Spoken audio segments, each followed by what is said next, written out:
9/11 was something that the nation was, by all media outlets, caught completely off guard. But there was some insight that the Institute had well before then. ICTS, International Center for Terrorism Studies, had been focused on understanding the motives behind the terrorist groups in the Middle East.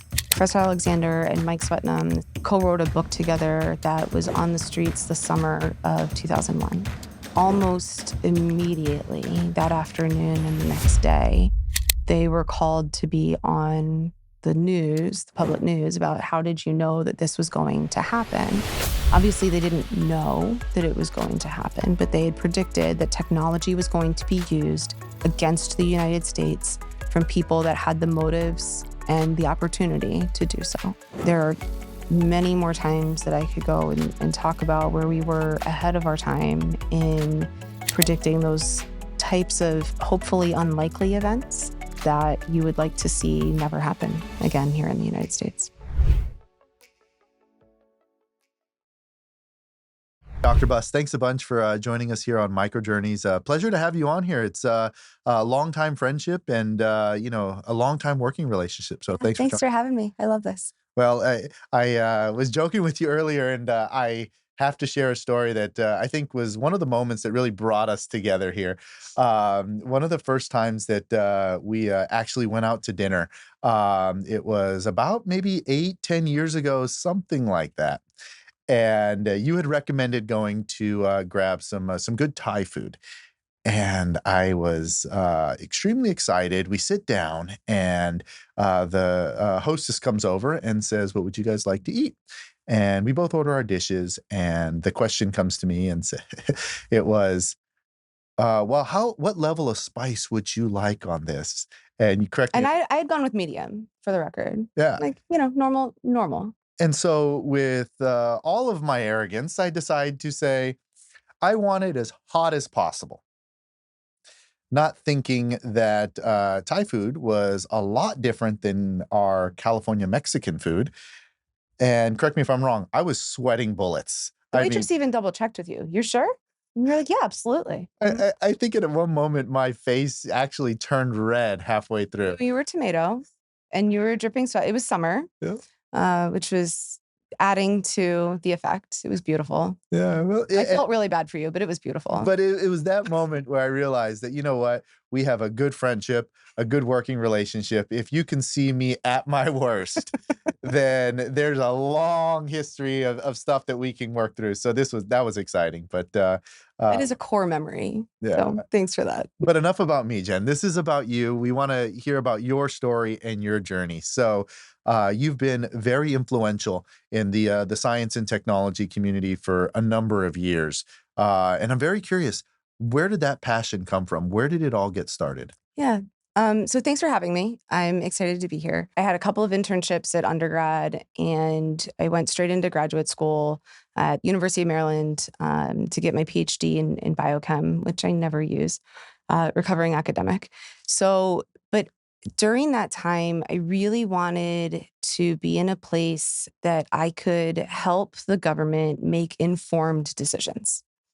And so many of the grant applications that I had worked on in undergrad and through graduate school were on topics that didn't seem like they were great, and they paid for my time through graduate school. I really can't complain about an NIH choice of funding opportunities. But I really wanted to be part of that decision process and not part of doing the research in the lab. So my entire goal was to go be a program manager in the government and be able to sift through the proposals that were coming through and make those decisions on which proposals should be awarded to go and do the work. So through graduate school, I found this opportunity of a science and policy think tank, and I was like, yeah, that sounds right. Let's go try that. So I interviewed at Potomac Institute. I was hired the next day after my interview, and I found home ever since. So what is the Potomac Institute? Describe that for those that may not be familiar with what the Institute is, what they do, et cetera. Yeah, so we've been around for 30 years. We were formed out of the Potomac Institute as a nonprofit science and technology policy think tank here in the DC area. And we were formed in 1994 out of what was the Office of Technology Assessment. And the responsibility of that office was to provide members who were putting bills forward with data to support the policies that they were putting into legislation. People might or may not know and remember it's a 2-year bill cycle on the Hill. Um, and the timeline for getting these studies out of the Office of Technology Assessment, OTA, was 3 to 5 years. So the timing of the work to provide the data once there was a request coming in was out of sync with the bill cycle. And so the bills were getting pushed ahead without all of that data to support it. Um, Politics happened, that office was politicized. It was defunded out of Congress in 94, and out came Potomac Institute. So our mission from the very beginning has been to look 3, 5, 10 years ahead, predict what the policy issues will be at the time, start studying them now so that in 3 to 5 years, when the policy becomes an issue and it's going to be addressed in legislation, we've done our homework and we're ready to provide data to support the policies that are being put into legislation. Interesting.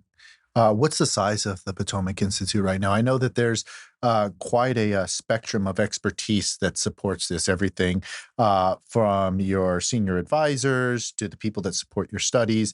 I guess collectively, how many people are supporting the institute right now? Yeah, so we keep a really core small staff on purpose. It helps keep our overhead down and be competitive in the government contracting world. But we've got about 200 people that are that call Potomac Institute home. So they might not be full-time staff, but they are affiliated with us. They are consultants to us, all of that, that we work with on a very regular basis. Yeah, it's interesting because my first interaction with the institute, as we mentioned with the Thai story, was about 10 years ago, and I had the fortunate opportunity of going there, not really knowing much about it, and it was where I really saw a strength in the government portion of behind the scenes work influencing science and technology. I mean, seeing the former commandant of the Marines walking right past you in concert with DARPA senior scientists walking, and this is just in the lobby, not even getting to the conference room. It really made me understand the power of what the Potomac Institute was able to do and all of the different pieces that it touches, which I really want to get into because I think that there's so many different areas that you guys have not only influenced and touched on that people may not be making the connection of just how big and how much strength the institute provides. You know, one of the big outward facing pieces that the institute has is your guys' steps journal, and I find it a very interesting read because it covers a spectrum of different topics. Can you describe what steps is? Yeah, so Steps is our in-house journal that's published by, as the editor in chief is our chief scientist, and Steps stands for Science, Technology, Engineering, Policy Studies. I had to close my eyes and think really hard about that acronym because we always refer to it as STEPS. And really, what the goal of it is to provide an alternative view of an issue, an ongoing policy or technology issue, and inform the policymakers, decision makers, anywhere from the executive branch, legislative, kind of across the board, to get them smart on an issue and understand the impacts of the policies to date or things that they're proposing in the future. So we look at it in a similar way of would there be a journal of unpublished results, right? So null results or negative or no findings when you're in a lab. That is an opportunity to put ideas out that wouldn't necessarily be peer reviewed and make it through other journal opportunities, right? Other magazines that are out there. So we've got not just in-house authors, right? We accept submissions. It's all rolling submission and acceptance, and we put out about 2 or 3 issues a year. And it's a interesting journal because there's not really topics you guys shy away from. Uh, No. And so there's been a number of instances where I've seen questions or topics that are proposed that are on the tip of people's tongues, and many are afraid to address those topics. Yeah. Our interface has mostly been in microelectronics, which we'll cover on a later basis. But that's kind of been the core position of the institute, right? Absolutely. And that's one thing that I found a draw at the Institute for myself is we don't have to tiptoe around an issue, right? I get to take on, we as an organization get to take on really thorny issues and hit them full force. I tell my staff and the people that are working on our projects all the time of, I don't pitch the easy projects. It's less fun. I Yeah. want to go out and tackle the big problems. Well, and not only tackling the big problems, you guys have also been apolitical, which Absolutely. as you know, living here in the DC area, you'll see people align one side or the other. But being able to be influential, no matter who's in the White House, no matter who is the predominant role in the House and the Senate, keeping the apolitical viewpoint, but still being able to have a level of impact is quite interesting. How have you been able to kind of toe that line so well? The institute was started, as I mentioned, OTA became political at the time, and so it was defunded. But the institute rolled out as a truly nonpartisan, not bipartisan, support to look and provide real data to the issues at hand. The success of the institute over the last 30 years has been supported by both Democratic and Republican administrations. And we've been successful in that we work with people that are not there for an agenda, a political agenda. Not just the clients that we have, but that network of people that I talked about, those 200 people, are really there for the good of the country. And if you're here for the good of the country, you're really not partisan at the end of the day. You probably are registered one way or another, and you should be register to vote, go do your civic duty. But at the end of the day, if you really care about national security, it's not partisan.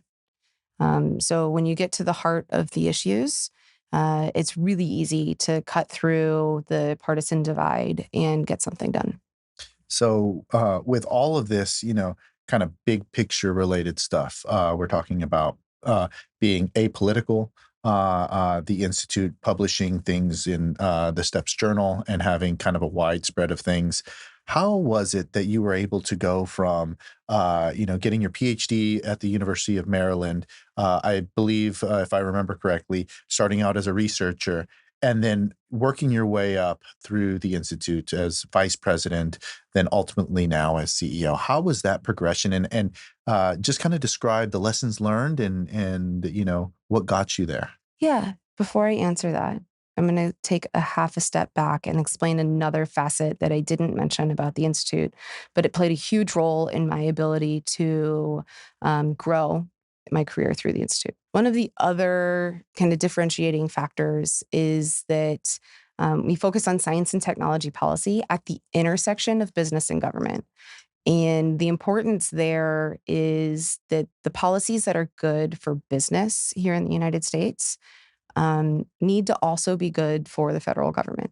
And you and I have worked that issue a lot, especially in semiconductors, but it's true across the board, right? So if you don't have a thriving economy in the United States, you can't have total national security. You can't secure your nation without a thriving economy, which results in, or which is supported by good policy for businesses. So that as a tenet of the Institute is what actually gave a lot of energy to the projects that I worked on early on in my career that has carried me through to where I am today and is at the core of a lot of the issues that we focus on. I started working on a project, and this is you'll tell you told your Thai story. I'll tell my probably most embarrassing Potomac Institute story. So to date, um, I was brought in to work on a small team of people supporting the CEO at the time And my first week, I had a 1 week deadline, my first day, to brief the director of defense microelectronics activity who was coming in to hear an update on our program that we've been working on with them for 5 years at the time. So I had to catch up on 5 years worth of work, create my own story, my own briefing, to go and tell this person who is the world's expert in defense microelectronics what Potomac Institute can offer to him. And he was a person that didn't really mess around with his. Oh no, there's a takes no crap from anybody. Yes. Mhm. Um, But he's fair but firm. I want to make sure that that is. I agree with that, Yeah. and fear set in. Yeah. I spent more hours that first week than I did probably the rest of the year in a single week, trying to understand what I just walked into. And I did my briefing and I tripped over every single word and I was telling him things that he already knew. But that was a formative experience of having to gather not just internal information very quickly, but what else has happened in the world that makes this so relevant, the context that I had to put to that. And nothing in my graduate time, my any schooling, any academic setting could have prepared me for. You go into that with the expectation that there's things that I've learned along the way that'll be applicable. Never did I expect biochem to be applicable in what I was doing, Yeah. but the amount of information I had to amass and consolidate was akin to what I had to do in grad school over a 4 year period of time for a thesis. I had a week. Yeah. A little different, talking nanometer this and dopant that and semiconductor this to what you were learning in biochem, right? Nanometer this, angstrom that. What type of solution are you in? No, it's actually not too different. I was part of my thesis was on crystallography, and so being able to look at the distance between atoms and understand their connectivity and what type of bonding there was. So it actually, when I use a lot of the same words, it sounds very similar. It's not at all. Interesting. You piqued my interest. We'll have to see if we can dig up your thesis and maybe put that in the show notes. That would be fun. All right, I have a copy. Yeah. It's not worth reading. But so that was the beginning of my as a researcher at the institute. And within the first 6 months, I was promoted from a research analyst to a research fellow. And a research fellow in the think tank community means that you're really there as an independent contributor. You can have a team supporting you, but you are the person working on said topic. And so I had some ownership and opportunities.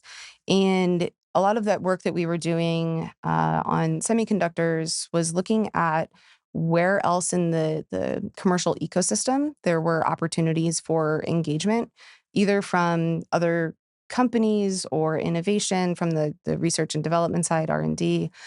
And that led into a project that I eventually became the program manager for of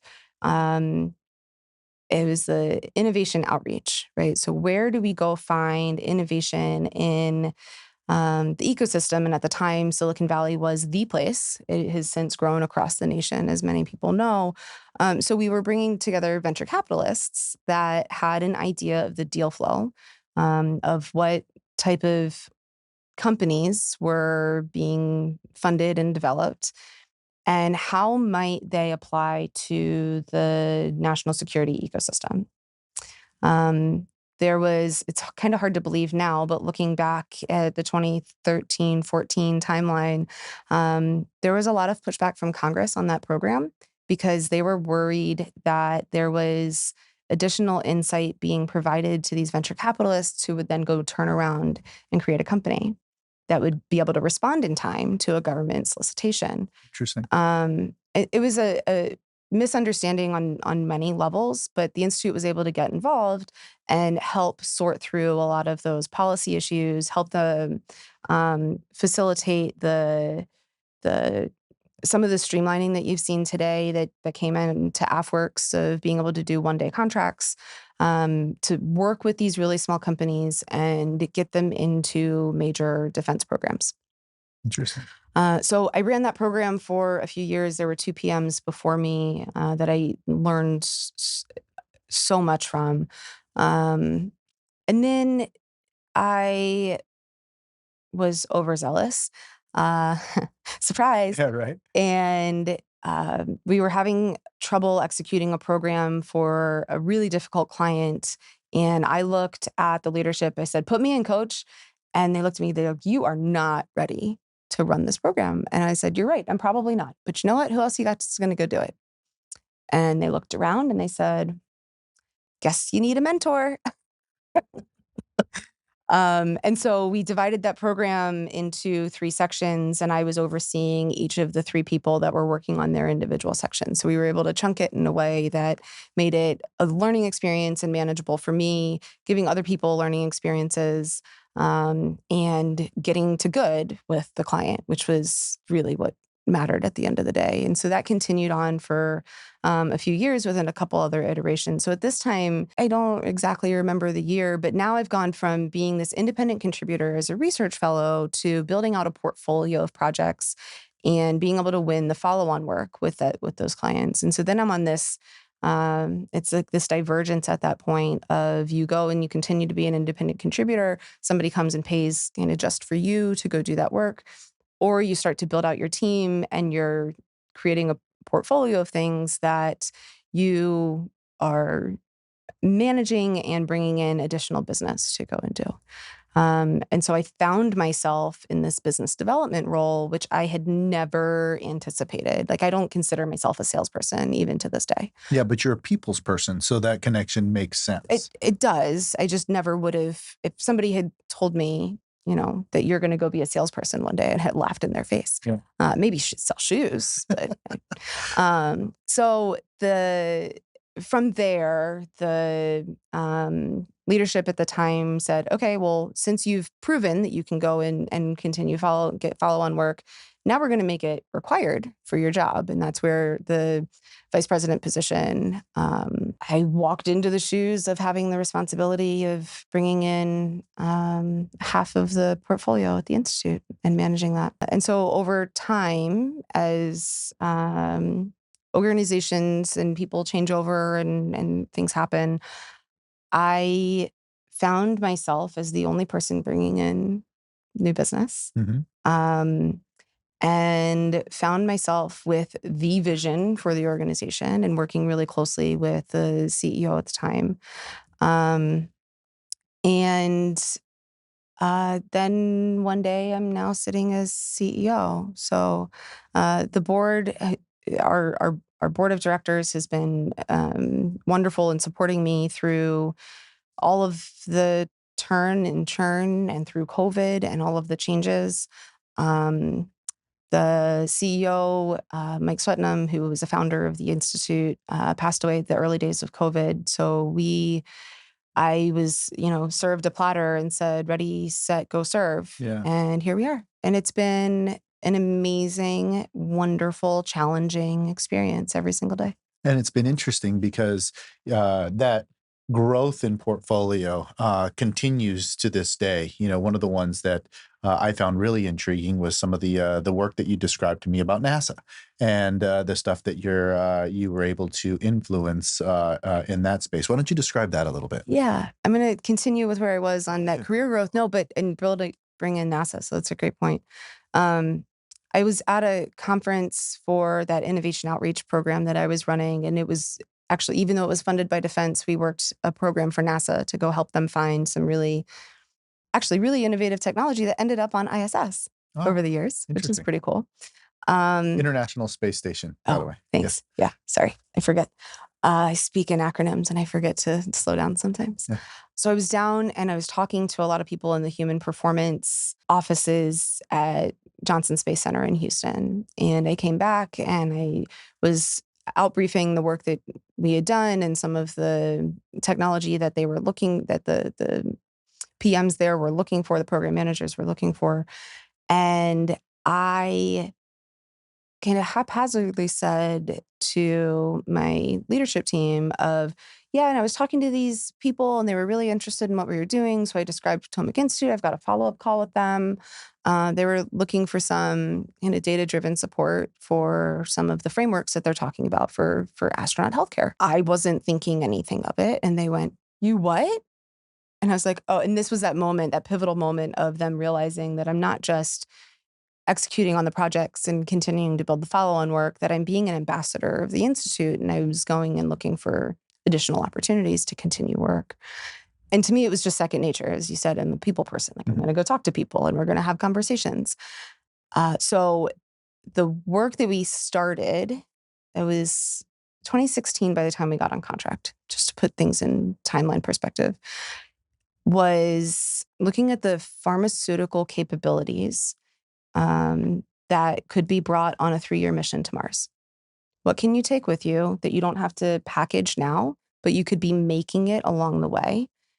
And what technologies exist? What technologies could exist in the future? And can you put a ranking system associated with those? Can you make a quantitative assessment of the technology that exists today and what you would predict into the future? So, like, almost like a mobile pharma, it sounds Oh, like. yeah, absolutely. Okay.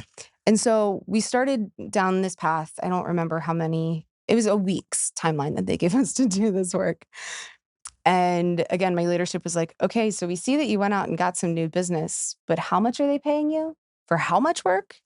We got 50K. I mean, it was relatively Yeah. embarrassing the amount of work that we did but it was absolutely incredible. And that got us in working with Johnson Space Center and the human performance work at NASA, which we still have a contract with. It's just not currently funded at the moment. Thank you, government funding cycles. But that work, one of the coolest parts for me and the research team was not just putting a quantitative assessment together for things that are not so quantitative, especially as you're predicting the availability of some technology 5, 10, 15 years out, whenever that mission to Mars was supposed to happen at the time. I'm not going to try to predict it today. Yeah. The research and the technologies that we found were actually DARPA programs, either current or previous DARPA programs. And Interesting. so I was able to make this introduction to your point of seeing DARPA PMs and scientists walking around. I was able to make introductions from the NASA team to the DARPA team. And they ended up co-funding some of those companies to continue to pilot and prototype those projects.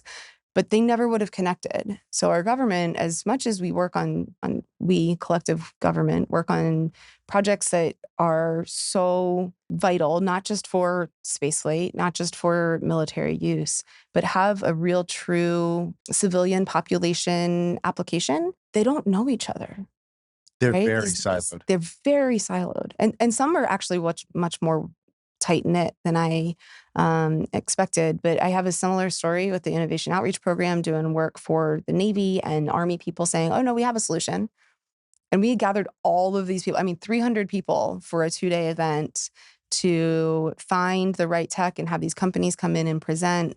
And meanwhile, over here, the Army's like, no, we bought this a few years ago. And the Navy's like, we've been dying for this. Interesting. It's really cool stories. Yeah, bridging that gap between not only interagency, but different, facets or departments of the government Right. is something, and that's a rare thing to find that the institute, does on a regular basis. With your guys's network of people and knowledge of the space, it's allowed for this to be one of many examples that Yes. that kind of resonate in this space, right? Yeah.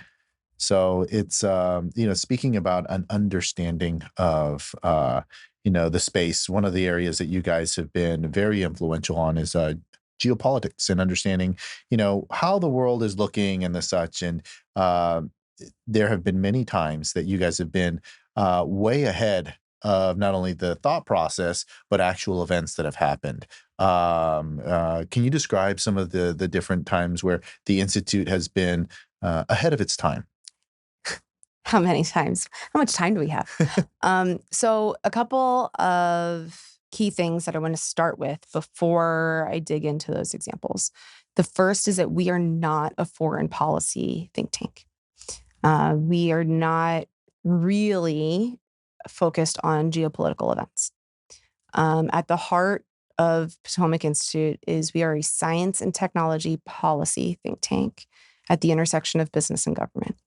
And why does that bubble that I just talked about, I talked about a Venn diagram, how does that align with the geopolitics, right? Well, business today is not siloed in any one country. You're not just an American business anymore. You, by nature, by globalization, by the sheer fact that we can pick up our cell phones and call across the world and instantaneously talk to anybody means we are constantly a global society. So, despite the fact that we are focused on US national security and we are a science and technology organization, uh, that we have to touch and understand the world around us, right? So we have a couple of centers at the Institute that focus on global affairs. One is the Global Competition Project, and we commonly refer to that as GCP. And the second is our International Center for Terrorism Studies, ICTS. And the two of those have very explicit examples to the question that you asked of how we've been ahead of our time. But we've also I've got three other NASA studies that I could talk about that we were ahead of our time. And it's part of the nature of who we are, right? Present these bold ideas, look 3 to 5 to 10 years out ahead, and you're able to think about what that environment's going to look like, really assess how um, comfortable you are with the range of predictions that you've come up with to that forecast. And if you take that as your future state and you are able to identify what the technology developments might be or are likely to happen for any of these states to occur, you can kind of predict which types of technologies are going to be required to get to this future state. That's almost inevitable somewhere along this curve of where we will be as a country, where we will be as a society 10 years from now. So, if I'm going to reinterpret this, a lot of times people will say, hey, if you want to know what the government's doing, follow the money. In this instance, you're saying follow the technology. The technology will lead you to what could eventually happen. Correct. Interesting. So, technology in today's society dictates how we interact with each other and how we interact with the world.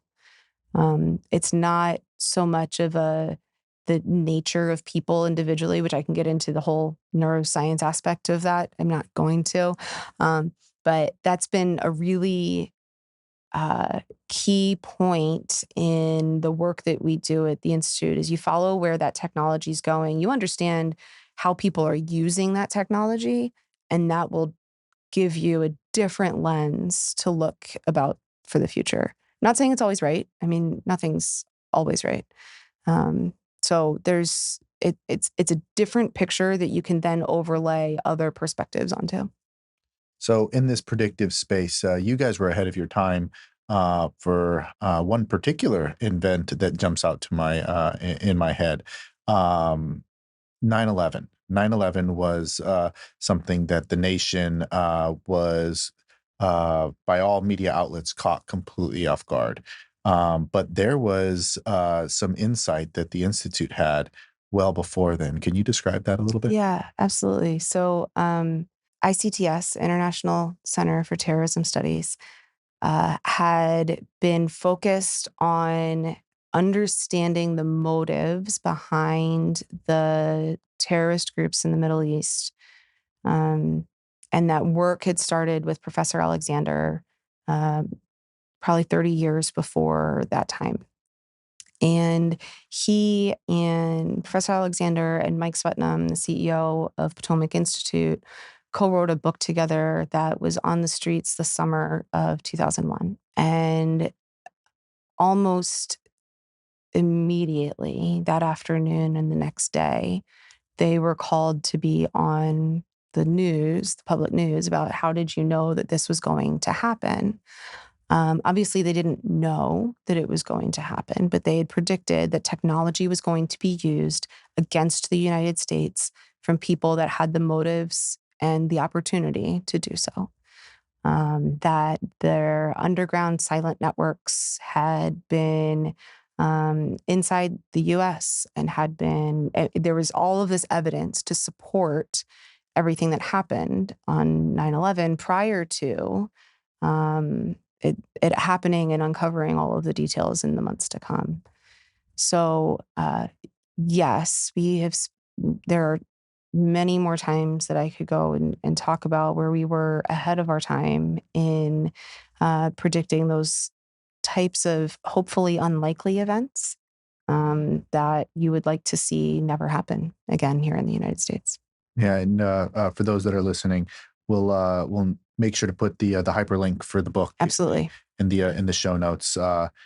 Great read. It's something that uh, really puts into perspective what you're describing here with what the institute does and the such, and how following the technology can open a world that is really in front of you that is kind of masked off if you're not looking in the right direction. So, our interaction, really fell in with the overlap of microelectronics, right?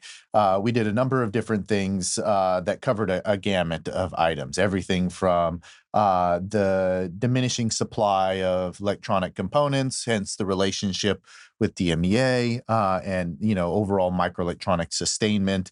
The necessity for acquiring electronic components, and the great support that Potomac Institute gave for programs like the TAPO office, which is the Trusted Access Program office, and then to things like secure electronics.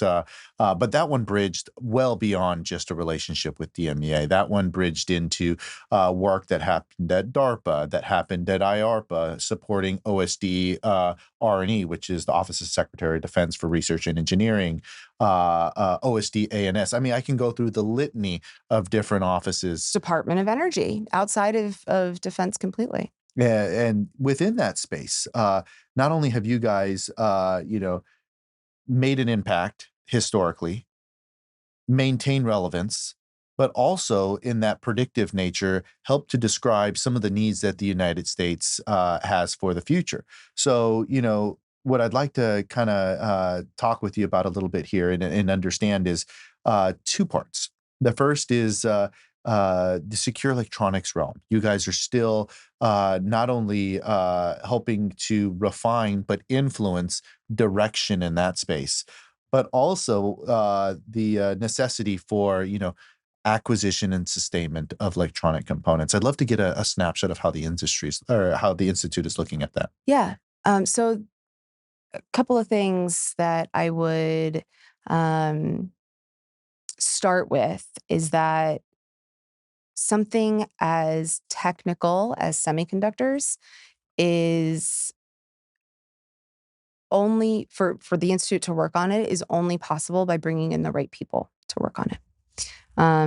And the right people can come in from a lot of different backgrounds and from a lot of different perspectives, but it takes that group to stay relevant, to stay affiliated with their replacements as government jobs change over, and to stay focused on the, in quotes, right issues, right? And you guys have done a great job with that. Government experts, but also industry experts. I mean, with names that should not be uncommon to those that are listening, like Samsung, Intel, Micron, have not only shown a presence at the institute, but have openly talked about topics that are, near and dear to their heart, concerns that they have, Mhm. objectives that they have, in a way that I have not seen in a public forum outside of where the institute is. But go ahead. You were No, going down thanks. that path. So that's a lot of what we do. We make sure that those business leaders, their voices are heard and they have an audience with the right policymakers, or at least the staff from those policy offices, to have an influence on the policies that will be put on them. And so, a couple of things about the semiconductor industry is that semiconductor companies by themselves wouldn't exist without additional technology, right? If they don't have a buyer at the end of the day, there's no reason for them to exist. So that's what's really unique about our focus on semiconductors as compared to for focusing on AI, right? So AI as a technology development, one, requires semiconductors and servers that are being operated. But two, AI doesn't really need people so much once it's operating, right, to know what it needs to do and how it needs to go act. Today it does, and that's a different story. But so that's really a differentiator in the microelectronics or semiconductor world. And having not just the government people and the big names from the semiconductor industry companies, but also the end users, right? So involving Amazon and Microsoft and Oracle and whoever other companies are going to be buyers of those chips. They're the ones that are driving the specs for those chips, and they're the ones that are driving the demand for the kind of the price value of what we're going to pay for these. And they also, when it comes to trust and do we, for the federal government and the national security side, if there's no commercial need for something out of a chip, be it trust or it to uh, pick your favorite 0-day example. From the COVID was one of them that impacted the semiconductor Absolutely. community quite a bit. But yeah, you said No, pick one. Good. yeah, You picked one. Thank yeah. you. The If you don't have those end users to go and buy them at the time, and they're not driving that demand, then the companies just aren't going to make it. Right. And so in today's world where there's this bifurcation of the industry between the Asia Pacific and the United States for the most part, or Asia Pacific and the rest of the world in the semiconductor markets, competition in those companies is a very different marketplace than it has been in the past. And this ability to trust what's coming on those chips from whoever is producing them is something only driven by a consumer. And it doesn't have to be by individual citizen consumers. It can be by the companies that are saying, I'm providing this trust to you. Don't you want that in your new shiny technology? And I'd be like, yeah, I do, but I might be the only one. And so if I want it just for me, I'm going to have to pay a premium for that. Right. Yeah. That's how markets go. Yeah, because there's a margin, right? There's a Right. profit margin that every company has to make. And these industry companies, their quarterly earnings are their driving force. And if they don't meet the certain goals that they have for each quarter, then that diminishes shareholder value. Yep. Shareholder value then will dictate the decisions of how they change this for the next quarterly cycle. So if you're influencing something new, right? A secure chip or some kind of high reliability or some other kind of additional requirement, Yep. then those margins cannot be impacted so that it starts turning away clients and customers because then unless they become the norm. exactly. Right. Yep. I don't want to see a world that we're living in that everything needs to be radiation hardened here on Earth, on terrestrially.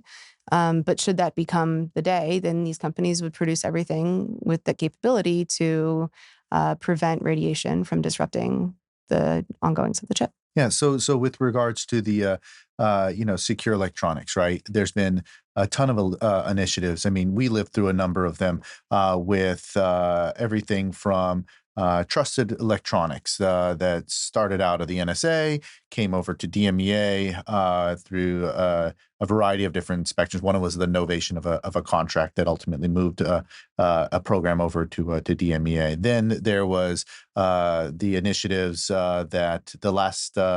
I think under Mike Griffin, there was the zero trust related aspects. There was assurance aspects of how that kind of falls into the security ecosystem. We can go on and on. There's been a lot of It's the CHIPS Act, and then now people are talking about secure enclave and what's next.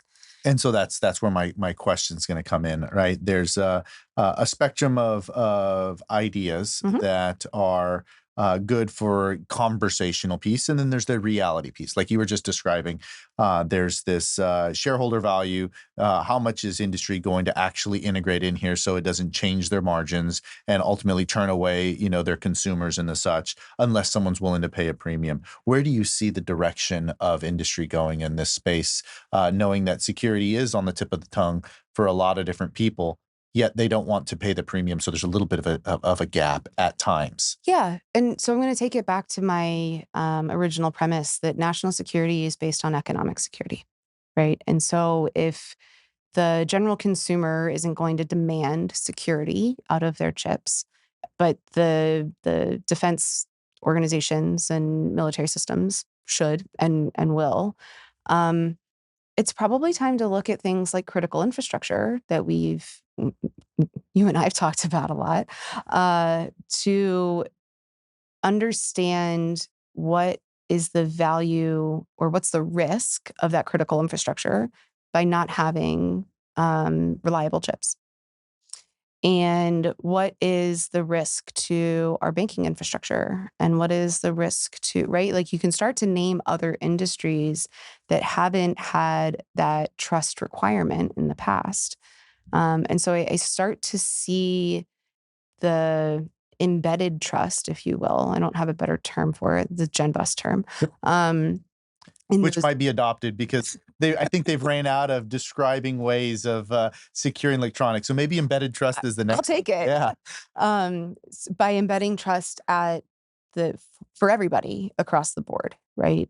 Where you're able to increase the not just the fidelity of the chip, which happens the higher yield you get out of these foundries, less ability for somebody to mess with it, right? Or to put an additional antenna inside my iPhone. So it's not just coming from the chip, but it's the total manufacturing process that I want to be able to trust and validate and verify. Would you go down all the way to rare earths as the manufacturing? Would it be something at the design phase? Where do you cut that off when you say all the way down? That's a great question. I have really solid data examples of why we should go down to the critical minerals and rare earths. I don't really think this society that we have today in the United States would be able to swallow that as a pill. Um, if the chemist in me, the biochemist in me says, yes, absolutely, you want to know the purity of everything you're putting into every single one of your systems, every single thing that you're manufacturing. Ask my husband what purity levels of the water that he's using for the hydroponics garden that we have in the house, and we can nerd out for a minute. But my thought process is yes, absolutely, but that's not a practical solution today. So I do want to reference one piece because for those that don't know you like I do, yeah, you choose your words very wisely and with intent. So you did mention the term critical infrastructure. So I feel like it's important to make sure that we quantify what that is. Department of Homeland Security has a list of sectors that are known as the critical infrastructure. I don't know if it's 14 or 16. It's skipping my mind right now. Changes, But each but of it's well defined. yes, Yes. each of those different industries are the ones that you're referencing here as the collective whole of the United States and all the different sectors that electronic components, touch. So this is the beauty of having known you for so long that you pick your words very strategically, yet there's intent behind them, and the critical infrastructure is an example of that. Yeah. So it will be interesting to see to what level and extent the secure electronic, maybe embedded trust could be the way to go here. But I think that there is more of an appetite for security as time has progressed with a number of different vulnerabilities that continue to pop up on the media for industry to not only understand that there is now a commercial need, not just a defense need, Mhm. that people are willing to take on to ensure that their phones aren't hacked or their computers or Well, whatever it may be. yeah, and what we're learning is that companies are now realizing that cybersecurity measures, software measures, are insufficient to prevent their IP from being stolen. And when it comes to money for those companies and it comes to those quarterly earning calls, that's everything, right? If their IP is stolen, Sony's my go to example where password was password. And the amount of money Sony lost because of that cybersecurity risk that they took um, is now not just at the software level where most people have better cyber hygiene, but it's at the hardware level. And so to do it at the hardware level means you need to change your manufacturing process. And that's difficult and it's expensive and it's time consuming because you can't just do that overnight.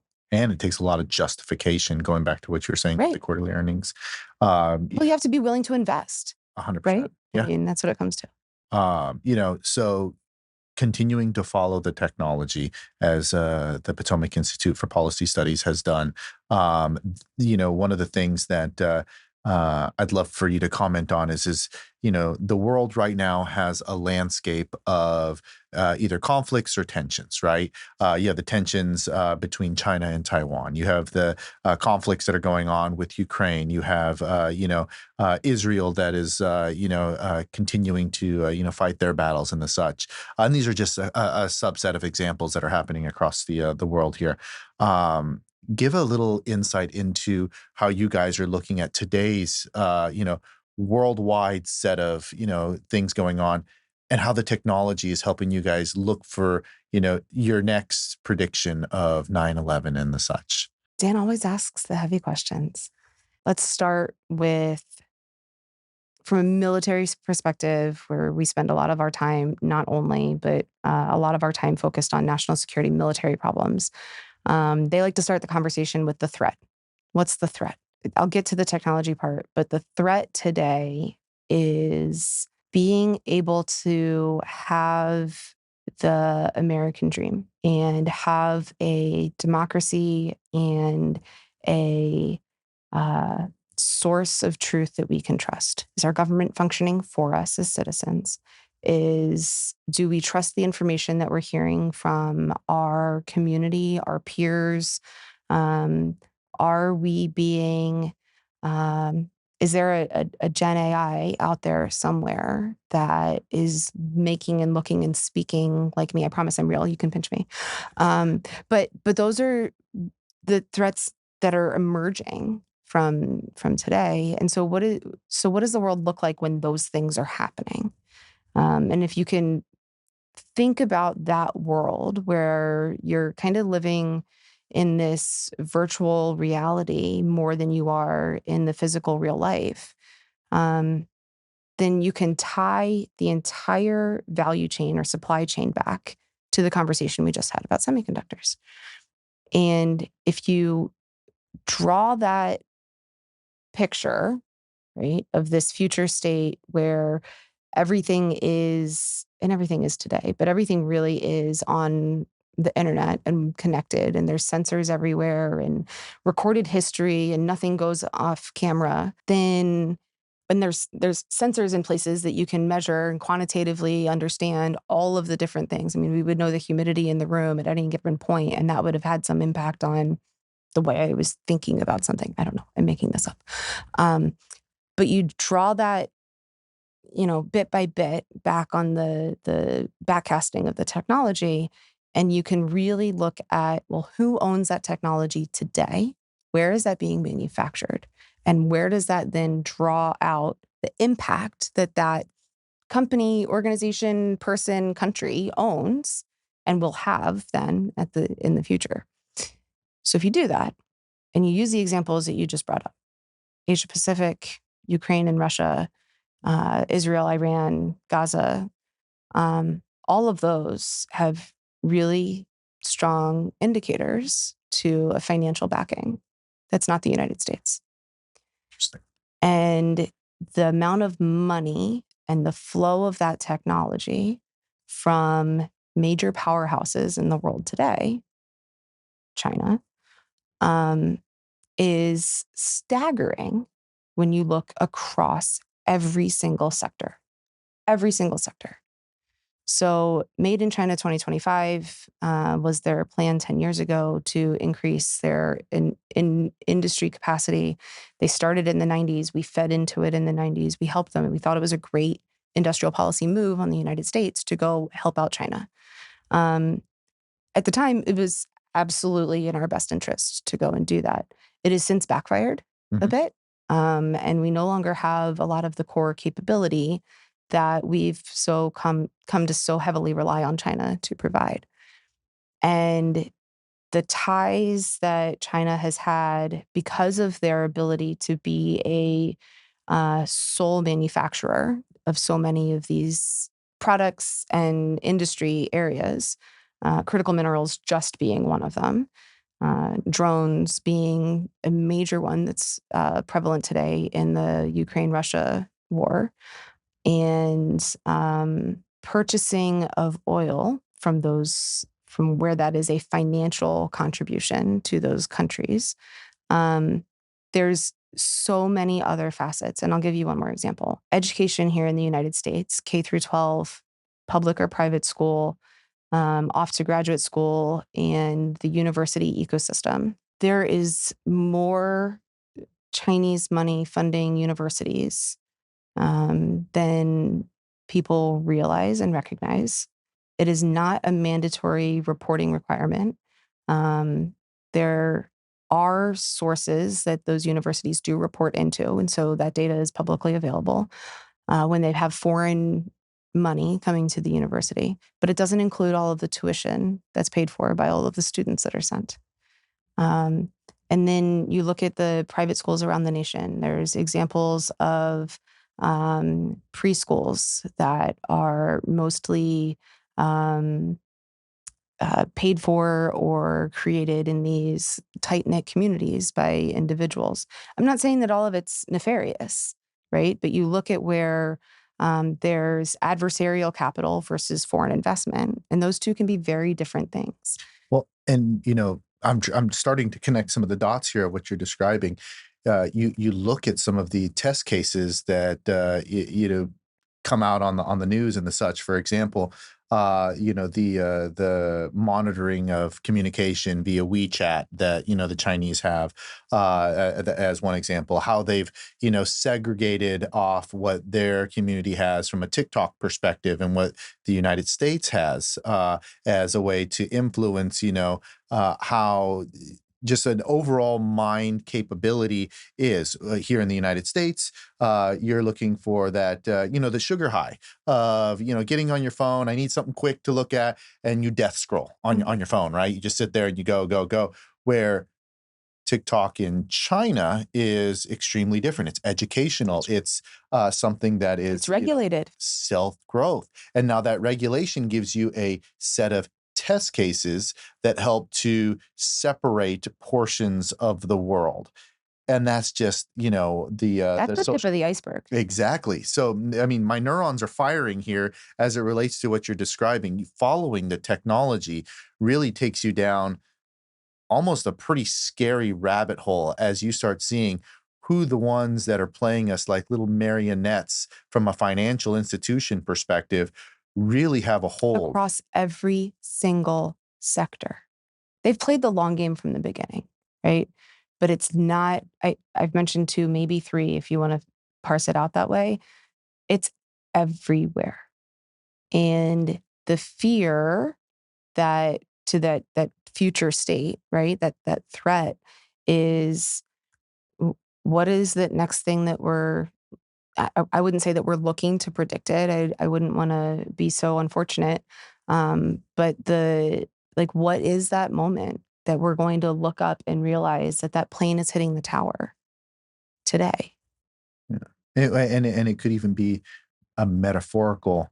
Oh yeah, no, it's going to be much slower and from the ground up and ingrained.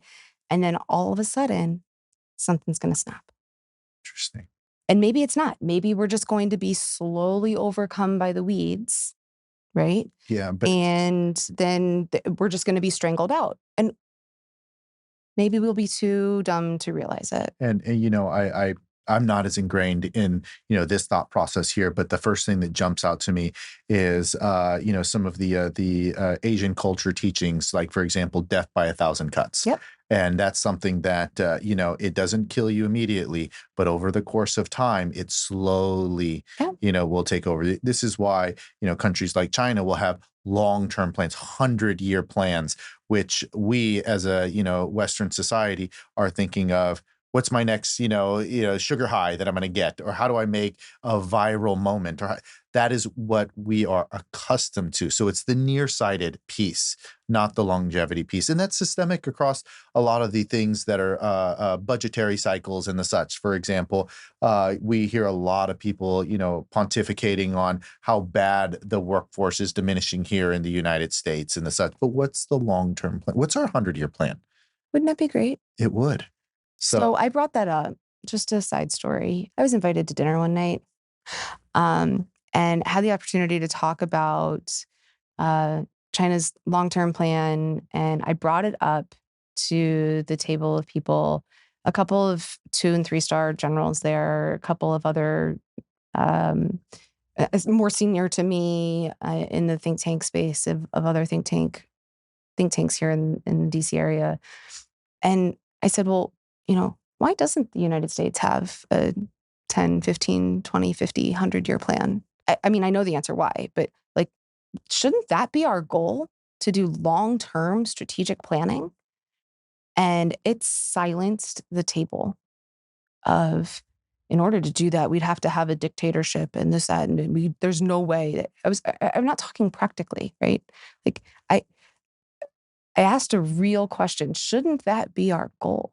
I mean, that's what the founding fathers and creation of the Constitution and here in the United States, like that was their goal. Let's create something that we think is going to last and continue to revise it as needed, but create the foundation. So here we are almost 250 years later with people that are thinking in 2-year cycles.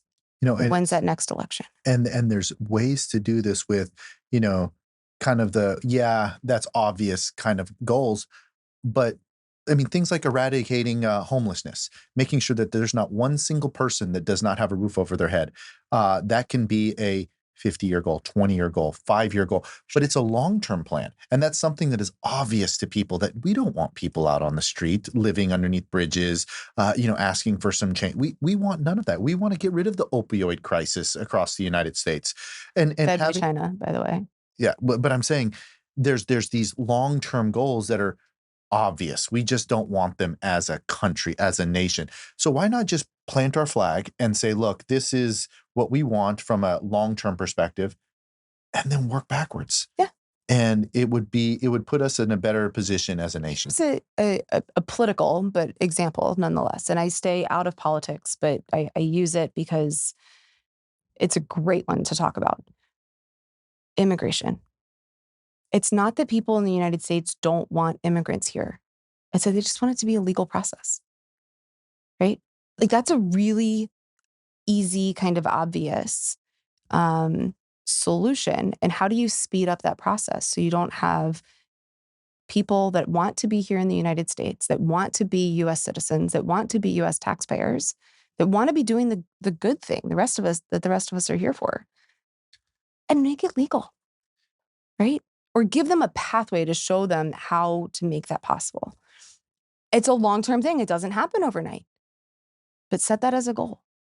There's a number of takeaways that this goal setting conversation should have for those that are decision makers, people that are in positions to help establish this, and also for those that are listening here that just would like a voice in this space to advocate for what you're describing. There's a lot of good work that you are doing in your leadership role at the Institute. The Potomac Institute has had such a strong, 30 years in its presence. But I guess the parting question I would have for you, Jen, is what's the future of the Institute? Where do you see, the Institute going as your leadership continues forward and this vision for a long-term plan? Yeah. So, the Institute's in this caught up in a lot of the political motivations happening right now, where think tanks are somewhat banned by the Department of Defense. There's been a total recall of consulting services. While we're not consultants, we are lumped in that group. And because we're not political, it drives us out a lot of the times in today's conversation. But to all that impact thing, I will say that we're let me give the butt to that Yeah. story. The way that we've been able to be successful over our 30-year history has been in creating the right relationships with people that are the influential and have the ability to do the right thing, regardless of political party. And so we keep this network of people current and active and working to make sure that no matter what's happening in the news cycle today, isn't actually what's going to happen in the future. It might be the action for the moment, but as we've seen over the last 6 months, the legal and our court system will recall those announcements and set things on a better track forward. Or things that happened through any administration. I'm just using examples, recent examples for people to pull into their minds. And so the future of the Institute, where do we sit, is very much in our roots of being nonpartisan, being able to support and drive the conversations of what really matters at the end of the day. And be there as a sounding board and almost a safe haven to think crazy what if thoughts. And when people think about Potomac Institute, um, we continue to hear you guys were um, ahead of your time, right? And we want to continue to be the ahead of our time, even though it doesn't really pay the bills. We want to be ahead of our time in being ready to help people through people, decision makers, Congress, the administration, whoever, through those really tough uncertainty spots and make them feel ready to tackle the next challenge. That is well said, and I'm looking forward to seeing how the institute continues to keep pace with what's ahead, following the technology as you described it, and seeing how not only the landscape is influenced in the near term, but for out years. So, Jen, it was a pleasure having you here. We will have to do Thai food again, Yes. although I don't think I'm going to change my order. I think I will keep it exactly the same. I just have to increase my tolerance here. So. Better work on it. Hey, thanks, Jen. Thanks, Appreciate it. Dan. Appreciate it.